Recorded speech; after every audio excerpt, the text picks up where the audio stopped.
उत्तर प्रदेश के 69,000 शिक्षक भर्ती में आरक्षण घोटाले पर माननीय डबल बेंच के द्वारा दिए गए जजमेंट के अगेंस्ट में 69,000 में ही सिलेक्टेड कैंडिडेट के द्वारा माननीय सुप्रीम कोर्ट के पटल पर एक याचिका दायर की गई थी, जिस मामले की सुनवाई कल हुई है।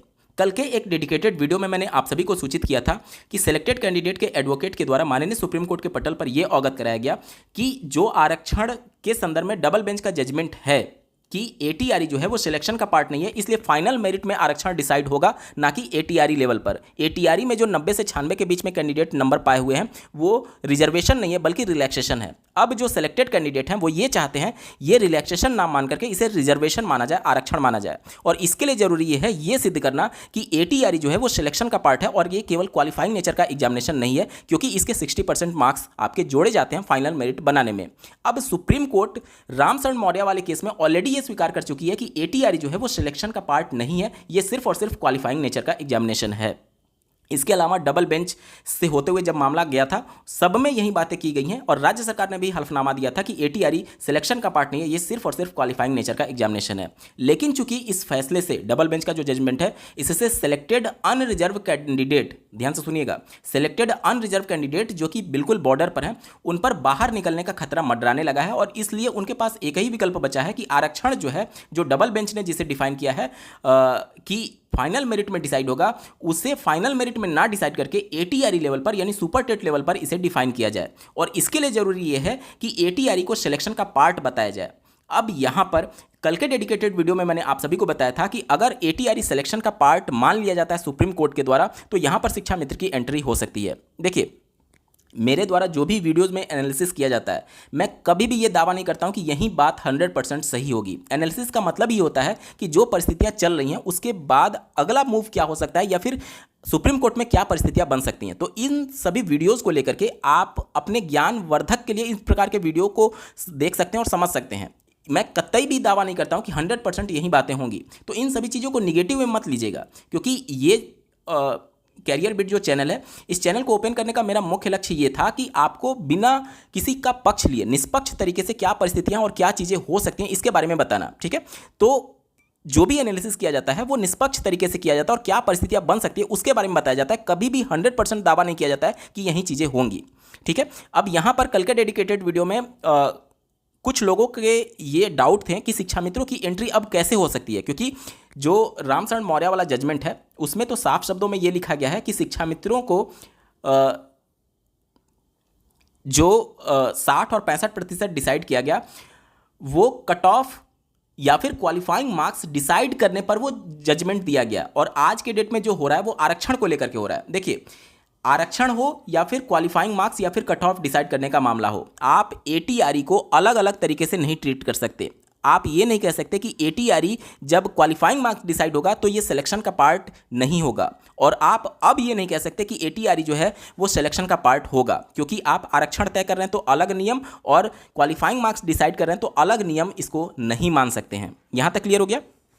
अब सबसे बड़ा सवाल यह आता है कि क्या सुप्रीम कोर्ट अपने ही जजमेंट रामशरण मौर्य वाले में एटीआरई जो सिलेक्शन का पार्ट नहीं है ऐसा कहती है, क्या अब वो उसको ओवर रूल करते हुए इसे सिलेक्शन का पार्ट मान सकती है? देखिए, सुप्रीम कोर्ट के पास बहुत पावर होती है और अगर वो चाहें तो इस प्रकार की चीज़ें पॉसिबल भी हो सकती है। और जैसे ये चीज़ें पॉसिबल होंगी तो शिक्षा मित्रों की एंट्री यहाँ पर भले ही वो जीते या ना जीते वो अलग मैटर है, लेकिन एंट्री यहाँ पर उनकी पॉसिबल हो सकती है। क्योंकि ध्यान से सुनिएगा, सुप्रीम कोर्ट ने जब अपना जजमेंट दिया था क्वालिफाइंग मार्क्स डिसाइड करने से संबंधित 60 और 65% के संबंध में, तो वो जजमेंट इस आधार पर था कि चूंकि ये सिर्फ क्वालिफाइंग नेचर का एग्जामिनेशन है और क्वालिफाइंग नेचर के एग्जामिनेशन में बाद में भी राज्य सरकार के पास पावर है कि वह अपना कट ऑफ बता सकती है। जबकि शिक्षा मित्र ये चाहते थे कि कट ऑफ बाद में आप क्यों बता रहे हैं, आप पहले बताइए। जो 68,500 में 40 और 45% चल रहा था, शिक्षा मित्र चाहते थे कि यही कट ऑफ हो। अब सुप्रीम कोर्ट ने ये आधार बनाया कि चूंकि ये सिर्फ क्वालिफाइंग नेचर का एग्जाम है, शिक्षक भर्ती का पार्ट नहीं है, इस वजह से राज्य सरकार के पास पावर है कि आपको बाद में भी इसका क्वालिफाइंग मार्क्स बता सकती है।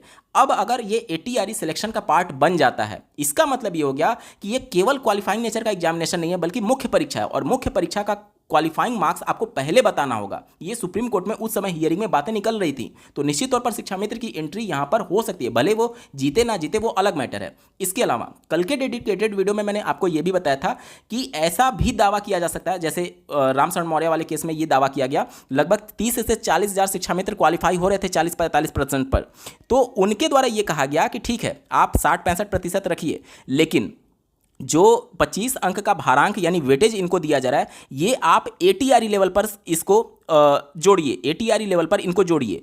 मैंने कल के वीडियो में बताया था कि अगर ये 25 नंबर का भारांक एटीआरई लेवल पर जोड़ा गया तो ऐसे कैंडिडेट जो कि 90 नंबर से 25 नंबर कम होंगे, यहां पर जोड़ करके उनको क्वालिफाई माना जा सकता है, और इसकी वजह से बहुत बड़ा उलटफेर हो सकता है पूरी लिस्ट में। तो अब यहाँ पर अभ्यर्थियों का थोड़ा सा मन में उनके ये भी डाउट है कि क्या ये एटीआरई लेवल पर जोड़ा जा सकता है, क्योंकि सुप्रीम कोर्ट ने कहा था कि ये केवल क्वालिफाइंग नेचर का एग्जामिनेशन है और इसको एटीआरई लेवल पर नहीं जोड़ा सकता, क्योंकि राज्य सरकार ने कहा था कि हमारी भर्ती प्रक्रिया जो है एटीआरई के रिजल्ट घोषित होने के बाद से जब एडवर्टीजमेंट जारी किया गया भर्ती के लिए, वहां से भर्ती प्रक्रिया शुरू हो रही है। तो ये भारांक जो है वो एटीआरई लेवल पर कैसे जोड़ा जा सकता है, यहां पर आप खुद ही इस पॉइंट को ध्यान से सुनिएगा। सुप्रीम कोर्ट ने कहा कि एटीआरई सिलेक्शन का पार्ट नहीं है, ये सिर्फ क्वालिफाइंग नेचर का एग्जामिनेशन है। लेकिन आज के डेट में अगर एटीआरई सिलेक्शन का पार्ट सुप्रीम कोर्ट मान लेती है तो उस कंडीशन में ये सिलेक्शन का पार्ट हो जाएगा, और सिलेक्शन का पार्ट होने के कंडीशन में जो मार्क्स हैं 25 नंबर वो यहीं पर जोड़े जाने की संभावना रहेगी, क्योंकि शिक्षक भर्ती मान लिया जाएगा कि एटीआरई लेवल से शुरू हो गया।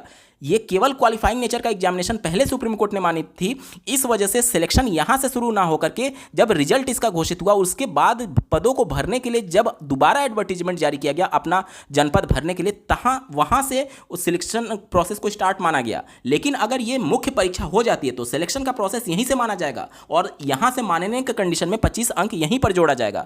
और इस परिस्थिति में अभी अगर आप देखेंगे तो सिलेक्टेड कैंडिडेट के द्वारा जो याचिका दायर किया गया है, इसमें 2 तरीके से कैंडिडेट बट सकते हैं। कैसे, ध्यान से सुनिएगा।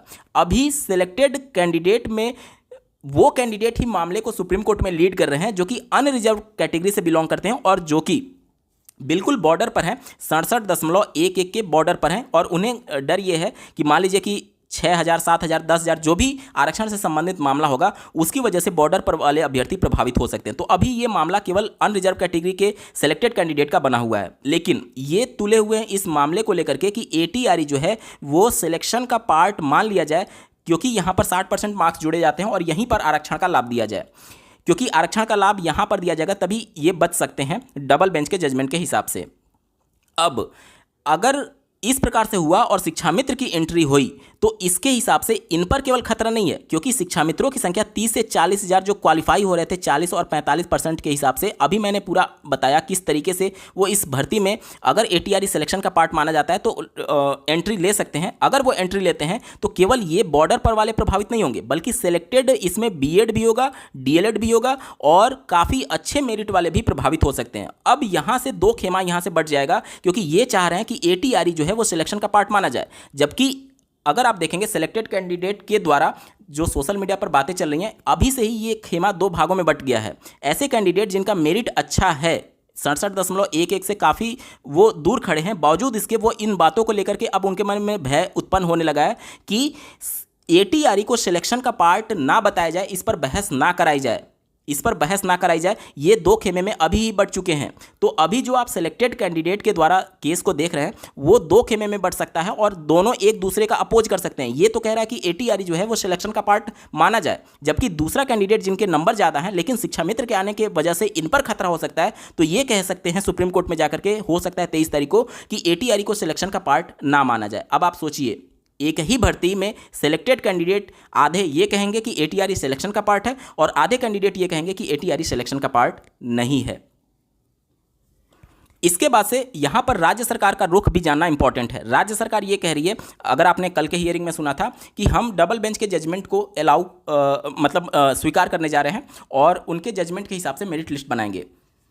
वो अपना अलग से सबमिशन फाइल करने के लिए भी माननीय सुप्रीम कोर्ट से परमिशन मांगी है और उनको अलाउ भी कर दिया गया है। यानी राज्य सरकार, अगर आपको याद हो तो जब जजमेंट डबल बेंच के द्वारा दिया गया उसके 1 दिन बाद माननीय मुख्यमंत्री जी की अध्यक्षता में एक बैठक होती है और एक प्रेस रिलीज जारी किया जाता है जिसमें ये बातें मेंशन की गई रहती हैं कि हम डबल बेंच के जजमेंट को पालन करने जा रहे हैं और सुपरविजन जो होगा वो सुप्रीम कोर्ट का होगा। यानी कि सुप्रीम कोर्ट से राज्य सरकार यहाँ पर जो अपना आंसर काउंटर फाइल करेगी उसमें दिशा निर्देश मांग सकती है कि ऐसे कैंडिडेट जब आरक्षण का लाभ उनको दिया जाएगा जिसकी वजह से बाहर से कैंडिडेट नई लिस्ट में आएंगे। अब जब नई लिस्ट में आएंगे तो 69,000 की भर्ती ऑलरेडी कंप्लीट हो चुकी है, सुप्रीम कोर्ट ने भी ये माना हुआ है। तो जब भर्ती कंप्लीट हो चुकी है तो जाहिर सी बात है नए कैंडिडेट आ रहे हैं तो पुराने कैंडिडेट को निकलना पड़ेगा, और इन्हें ना निकालना पड़े इसके लिए राज्य सरकार पहले से प्रतिबद्धता जाहिर कर चुकी है। तो उनके लिए अगली डेट में कुछ ना कुछ प्रपोजल लेकर के आएगी कि कैसे इनको बचाया जा सके, और इसके लिए अल्फा न्यूमेरिक पद को सृजित किया जा सकता है। अल्फा न्यूमेरिक पद क्या होते हैं? जैसे मान लीजिए किसी भी विभाग में, अभी मान लीजिए कि प्रेजेंट में कोई भी वैकेंसी नहीं है, ध्यान से सुनिएगा, प्रेजेंट में कोई भी वैकेंसी नहीं है, मान लीजिए शिक्षा विभाग, मान लीजिए यहाँ पर अगर राज्य सरकार के पास कोई पद खाली नहीं होते तो उस कंडीशन में क्या होता है, अल्फा न्यूमेरिक का मतलब ये होता है कि जितने भी कैंडिडेट हैं 10, 5, 20, 25 जो भी हैं उनको नौकरी में बने रहने दिया जाए, और जब भी पद सृजित होंगे तो एक तरीके से कैबिनेट का प्रस्ताव पास करके इनको उन पदों पर एक तरीके से मान लिया जाएगा कि ये उन पदों पर भर्ती हुए। मतलब कि अभी सरकार के पास कोई पद नहीं है, लेकिन भविष्य में जब भी कभी पद सृजित होंगे तो ये ऑलरेडी जो नौकरी में है उनको उन नए सृजित पदों पर एडजस्ट किया जाएगा, ये इसका मतलब होता है। ध्यान से समझ लीजिए, ठीक है। लेकिन जब शिक्षा विभाग की बात की जाती है तो राज्य सरकार ने विधानसभा में हलफना एक तरीके से अपना उत्तर दिया है कि हमारे पास 85,112 पद परिषदीय प्राथमिक विद्यालयों में खाली हैं। अब इतना पद खाली हैं, लेकिन क्या इसमें से पद जोड़े जा सकते हैं? नहीं पॉसिबल है। क्यों नहीं पॉसिबल है? क्योंकि अगर आप रामशरण मौर्य वाला, माफ कीजिएगा, श्री आनंद कुमार यादव जी वाला जजमेंट देखेंगे जिसके आधार पर शिक्षा मित्रों का समायोजन रद्द किया गया था, उसमें एक महत्वपूर्ण पॉइंट ये भी था कि आप 1,37,000 शिक्षा मित्रों का समायोजन कर रहे हैं, इतने बड़े पद पर बिना भर्ती का विज्ञापन जारी किए आप इतने पदों को कैसे भर सकते हैं? तो यहाँ पर अभी ये तय नहीं है कि कितने पदों पर आरक्षण को लेकर के विसंगति है। ये मान लीजिए 5,000 भी हो सकता है। 6800 का लिस्ट सरकार ने खुद जारी किया था, यानी कम से कम वो कुछ ना कुछ तो एनालिसिस किए होंगे कि 6800 पर कुछ घोटाला हुआ है, तो कम से कम इतना तो पद होगा ही। अब इससे ज़्यादा हो सकता है, 7 हो, 8 हो, 9 हो, या फिर 10,000 हो, यहाँ तक हो सकता है। तो कम से कम 10,000 पद अगर मान लीजिए, या फिर 8,000, 9,000 पद जोड़ने की नौबत आती है तो ये पद कहाँ से आएंगे? 68,500 से बची हुई 22,000 से 27,000 जो सीटें हैं, 68,500 से बची हुई जो 22 से 27,000 सीटें हैं, क्या उन पदों को इसमें जोड़ा जा सकता है? नहीं जोड़ा जा सकता। क्यों नहीं जोड़ा जा सकता? क्योंकि माननीय हाईकोर्ट ने डबल बेंच के एक जजमेंट में कहा है कि इनको 2 महीने में ATRE कंडक्ट कराने के लिए, लेकिन वो मामला सुप्रीम कोर्ट में चैलेंज हो चुका है। तो वो चूंकि अलग मैटर है और उस पर मामला सुप्रीम कोर्ट में अलग मैटर में चल रहा है, तो वो पद यहाँ पर जोड़े नहीं जा सकते। 10,000 पद अगर जोड़ने की नौबत आती है तो ये 85,112 पद में से जोड़ने की कंडीशन बनेगी, और उस कंडीशन में ऐसे कैंडिडेट जो कि DLED और कंप्लीट कर चुके हैं और नई शिक्षक भर्ती का वेट कर रहे हैं पिछले 6 साल से, आप देखेंगे तो 2017 बैच, 18 बैच, 19 बैच, उसके बाद से 21 बैच, 22 बैच, और लगभग 5 बैच निकल चुका है। और एक बैच में अगर आप एवरेज भी अगर 1.5 लाख कैंडिडेट भी माने तो 7.5 लाख कैंडिडेट नई शिक्षक भर्ती का वेट कर रहे हैं। तो क्या वो ऐसा होने देंगे कि 85,000 पद में से 10,000 पद निकाल करके इसमें जोड़ दिया जाए? प्रैक्टिकली पॉसिबल नहीं है, ठीक है। और सुप्रीम कोर्ट का भी ये जजमेंट है श्री आनंद कुमार यादव जी के शिक्षा मित्रों के समायोजन में कि इतने ज़्यादा पदों को बिना विज्ञापित किए आप नहीं जोड़ सकते। हालांकि राज्य सरकार के पास पावर है इस प्रकार की, लेकिन इस पावर का प्रयोग जब वो करेंगे तो कभी ना कभी तो उसको चैलेंज किया जाएगा सुप्रीम कोर्ट में, क्योंकि एक तो भर्ती आप नहीं दे रहे हैं 6 साल से, ऊपर से नए पद आप जोड़ने की नौबत आ रही है। साथ ही साथ यहाँ पर अगर आप देखेंगे तो जो कैंडिडेट सेलेक्टेड नहीं है उसमें भी 2 खेमा बढ़ सकता है। अभी जो सेलेक्टेड कैंडिडेट है, माफ कीजिएगा अनसेलेक्टेड कैंडिडेट है, यानी अचयनित कैंडिडेट है, उनमें जिनके नंबर 6800 में चौथी लिस्ट में आया था और उनके पास एक होप है कि अगर मान लीजिए कि रिविजिट किया जाता है तो उनका लिस्ट में आने की संभावना है, तो अभी क्या है कि वो ये जो सेलेक्टेड अनरिजर्व कैंडिडेट ये दावा कर रही है कि ATRE जो है वो सिलेक्शन का पार्ट है, इसका विरोध कर रहे हैं। मतलब सुप्रीम कोर्ट में अभी केवल यही पक्ष रख रहे हैं। जैसे ही पद जोड़ने के नौबत आएंगे तो ये सेलेक्टेड अनसेलेक्टेड कैंडिडेट, ऐसे कैंडिडेट जिनको बिल्कुल भी होप नहीं है कि उनका चयन हो पाएगा रिविजिट करने के बाद भी, जिनमें क्वालिफाई करने वाले अभ्यर्थियों की संख्या 1,46,000 समथिंग थी, 1,46,000 समथिंग थी। अगर इसमें से 69,000 आप निकाल भी देंगे तो भी अभी 70,000 से ज़्यादा कैंडिडेट ऐसे हैं, 70-75,000 से ज़्यादा कैंडिडेट ऐसे हैं जिनका सिलेक्शन नहीं हुआ है, लेकिन 60 और 65% पर ये क्वालिफाई तो करते हैं। तो यानी ये एलिजिबल हैं, लेकिन फाइनल मेरिट में नहीं आ पा रहे हैं। तो जब भी पद जोड़ने की बात आएगी तो ये कैंडिडेट सुप्रीम कोर्ट में दावा कर सकते हैं कि आप इतने पदों पर कैसे जोड़ सकते हैं बिना हमें मौका दिए हुए, क्योंकि हम भी एलिजिबल हैं, फाइनल मेरिट में नहीं आए वो अलग बात है, लेकिन आप कैसे इतने पदों को जोड़ सकते हैं। ठीक है, चलिए इसके साथ ही साथ एक और मामला जुड़ेगा, एक और मामला इससे प्रभावित होगा। देखिए, अगर 10,000 पद जोड़ने की नौबत आई, अब आप सोचिए कि ये पद जोड़ने क्यों पड़ रहे हैं। ये राज्य सरकार मान लीजिए प्रपोजल लेकर के गई कि हम इतने अल्फा न्यूमेरिक पद को सृजित करके और इन कैंडिडेट को इन सीटों से भर देंगे। मान लीजिए कि नौबत आ गई, सुप्रीम कोर्ट ये मान जाती है कि 10,000 पद हम जोड़ने के लिए तैयार हैं। जो भी पद हो, अभी कोई भी क्लियर नहीं है जब तक कि फाइनल मेरिट नहीं आ जाती। मान लीजिए हम लोग एक मोटा मोटी 10,000 मान करके चल रहे हैं। ठीक है, अगर ये नौबत आती है, अब ये सब प्रोसेस किया क्यों जा रहा है? ये सब प्रोसेस इसलिए किया जा रहा है कि जो आरक्षण की विसंगति है उसको ध्यान में रखते हुए आरक्षण को बैलेंस करने के लिए किया जा रहा है। अब ये जो 10,000 कैंडिडेट होंगे, कुछ भी हो सकता है नंबर, ये कैंडिडेट कैसे होंगे? अनरिजर्व कैंडिडेट होंगे, क्योंकि आरक्षण विवादित मामला ओबीसी और एससी एसटी से जुड़ा हुआ है। जाहिर सी बात है, जो भी कैंडिडेट इस लिस्ट में नहीं आएंगे वो अनरिजर्व कैटेगरी के ही कैंडिडेट होंगे। ओबीसी एससी एसटी तो होगा नहीं, क्योंकि ओबीसी अगर अनरिजर्व से निकलेगा तो अपनी कैटेगरी में जाकर के वो सिलेक्ट हो जाएगा। उम्मीद करता हूं कि आपको चीज़ें समझ में आ रही होंगी। जो इससे प्रभावित होगा वो सीधा सीधा अनरिजर्व कैटेगरी का वाला अभ्यर्थी प्रभावित होगा। तो 10,000 पद जोड़ करके अगर इनको सेव किया जाता है तो आप ये समझिए कि 10,000 आपने अनरिजर्व को सीट दे दिया। तो एक तरफ आप बैलेंस कर रहे हैं आरक्षण को लेकर के कि आप इतने पद को जोड़ करके, और ओबीसी एससी एसटी कैटेगरी के जो आरक्षण घोटाला हुआ है उससे हम उनको एडजस्ट कर रहे हैं, लेकिन जो आपने 10,000 पद बाहर नहीं निकाला उसकी वजह से आपने यूआर को दे दिया। तो क्या इन 10,000 पदों पर आरक्षण बैलेंस हुआ? नहीं हुआ। इसको लेकर के अब ये अनसेलेक्ट कैंडिडेट, जो कि जिनको अभी भी होप नहीं है कि उनका सिलेक्शन हो पाएगा, वो ये दावा करने लगेंगे कि आपने 10,000 जोड़ा केवल अनरिजर्व को देने के लिए, तो हमें भी 10,000 दीजिए। क्योंकि आरक्षण का नियम ये कहता है कि किसी भी सीट में, किसी भी भर्ती में अगर 100% सीटें हैं तो उनमें 50% सीटें जो हैं वो अनरिजर्व की होंगी, ओपन की होंगी। बाकी जो 50% सीटें बचती हैं वो आपका कैटेगरी के लिए होगा, जिसमें ओबीसी एससी एसटी होगा।